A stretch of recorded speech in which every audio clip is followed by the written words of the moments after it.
Now, here's the truth. Don't miss this. You want to get this. The fastest way to lose a skeptical prospect, try to convince them. That's what most people do. So today's topic is what's the best way to respond to skepticism? So if someone says, well, how do I know this even works? Yeah, it works. It works. It works. I swear to you, it's awesome. Go into convince mode. No. That's you not understanding that you're the prize. The prospect isn't the prize. The prospect is someone who has a problem and most likely doesn't have a solution. You're someone that has a solution. Now, whether they use it or not, that's up to them. But who should be in power? The one with a solution or the one with a problem? And if you treat it the other way, you're going to lose a lot of sales you could have made. So I'm going to give you two paths for how to respond to skepticism. Path number one is let skepticism fire you up, not bring you down. So there was a girl on my team when I was the number one income earner of a direct sales company, but she was 21 years old. I got her on board the team. She's excited. She's fired up, and she goes home to her family, who she loves very much. She's very much a family girl, and she goes to her family, and her family totally makes fun of her. Totally is like, what are you doing? Is this a pyramid scheme? Like this is stupid. Why would you do this? What would that do to most? It would knock them out of the game. Most people get knocked out of the game, whatever that is, sales, entrepreneurship, network marketing, whatever. Most people get knocked out of the game because they seek acceptance and approval and they don't get it. They get knocked out of the game. Most people would have folded. Instead, she goes out, builds a business at the age of 21, builds it to $10,000 a month, then goes on to be the number one female earner, and then goes on to be my wife of 15 years. So that is Jessica. She's a rock star. But when she came into sales, she did not get an abundance of support or a lack of obstacles. It was quite the opposite. One of the most powerful ways you can respond to skepticism is I'll show you. And you don't have to say that to them. It's more of an internal statement. So when people have doubted me, I just have this little switch that I don't say anything. I just have this little switch. I'm like, all right. Haterade is my Gatorade, right? It's like, when Godzilla gets hit by lightning, he or he gets stronger, right? That's skepticism to me. So people being skeptical of what I can achieve, I just love it, man. It's delicious. It goes down so smoothly. Path number one, someone's skeptical to you, respond internally with I'll show you, lap it up, and look forward to proving them wrong. I'll give you one of my examples. So I joined this network marketing company many years ago, and I'm recruiting pretty good. I'm doing a pretty good job recruiting, bringing people in. And I go to my first company event for that company, and this guy comes up to me. He goes, hey, because I've been teaching social media recruiting since way before most people even thought to do it that way. This guy comes up to me and he says, hey, I hear you recruit a lot of people on Facebook. And, I don't know his intentions. I'm like, yeah, we're doing pretty good. He goes, well, I prefer duplication.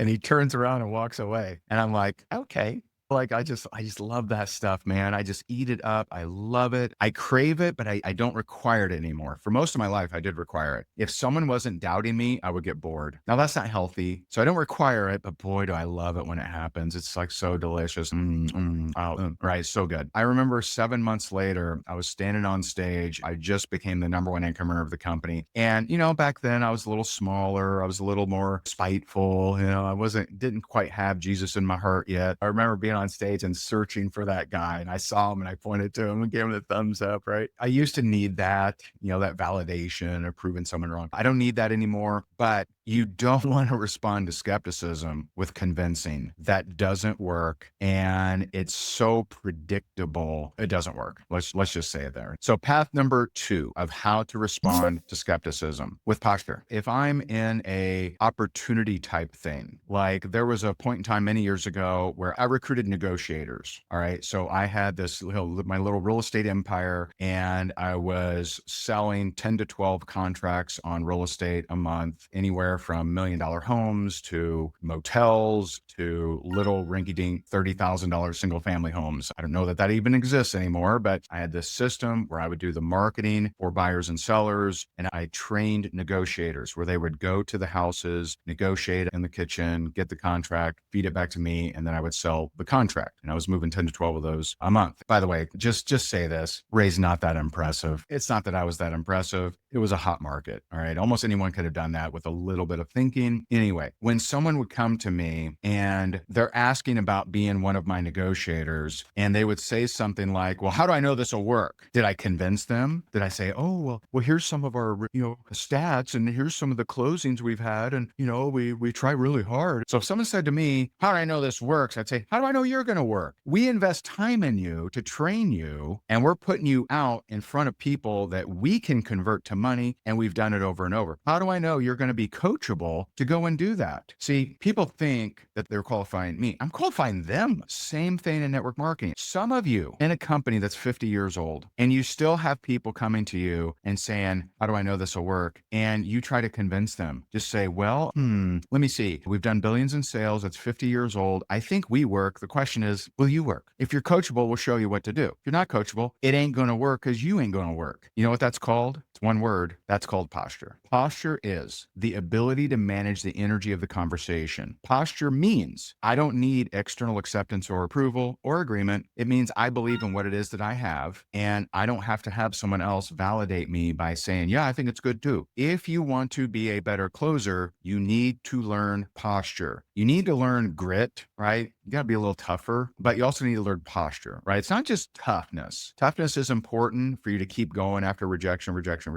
But posture is going to take some of those sales you would have lost, and because you don't need their acceptance, approval, or agreement, they'll actually turn into closed sales. The reason this is so important is from coaching top earners over the last 20 years and being a top earner in different things, I guess. I know that posture is the differentiator. It's the differentiator between those who close sales consistently and those who are frustrated. I appreciate you so very much. I hope this was helpful. God bless you, and let's make this a powerhouse week. Bye for now.